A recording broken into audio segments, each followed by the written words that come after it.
Right, ప్రస్తుతం మనం హైదరాబాద్ చార్మినార్ దగ్గర ఉన్న భాగ్యలక్ష్మి టెంపుల్ దగ్గర ఉన్నాం. భాగ్యలక్ష్మి ఆలయం ఏదైతే ఉందో ఇప్పటి వరకు ఒక ట్రస్ట్ ద్వారా ప్రైవేట్ వ్యక్తుల చేతుల్లో నడిచేది.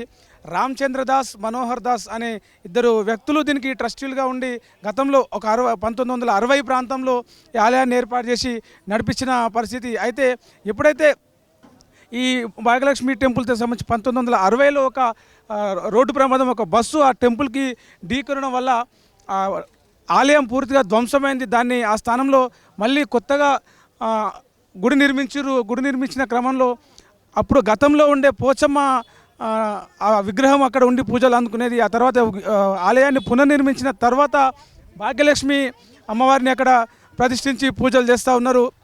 అప్పటి నుంచి కొన్నేళ్లుగా కూడా భాగ్యలక్ష్మి టెంపుల్ ఇక్కడ చార్మినార్ వేదికగా వస్తూ ఉంది. అయితే ఎన్నో వివాదాలకు కేంద్రంగా హైదరాబాద్లో ఎన్నో బీజేపీ కార్యక్రమాలు అన్నీ కూడా ఇక్కడి నుంచే స్టార్ట్ చేసుకుంటారు.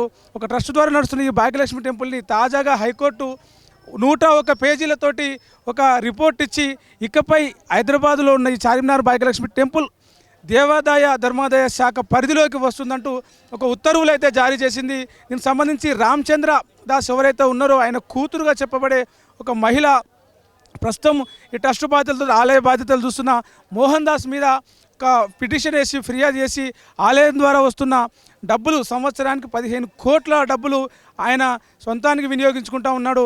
సంబంధించి ఆలయం సంబంధించిన కేసులకు సంబంధించిన దానికి ఖర్చు పెడతా ఉన్నాడు.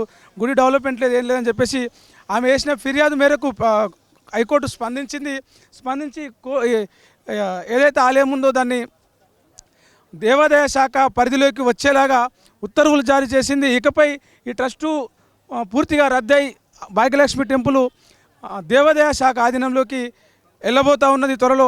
దీనికి సంబంధించిన మహిళ వేసిన పిటిషన్ మీద హైకోర్టు 101 పేజీలతోటి ఉత్తర్వులు అయితే జారీ చేసింది. కెమెరామెన్ సతీష్తో ప్రవీణ్ సుంకరి, హైదరాబాద్. తొలి వెలుగు. ప్రపంచంలో ఏ మూల ఏ క్షణం ఏం జరుగుతుందో వేగంగా తెలుసుకోవడానికి తొలి వెలుగు వాట్సాప్ ఛానల్ని ఫాలో చేయండి.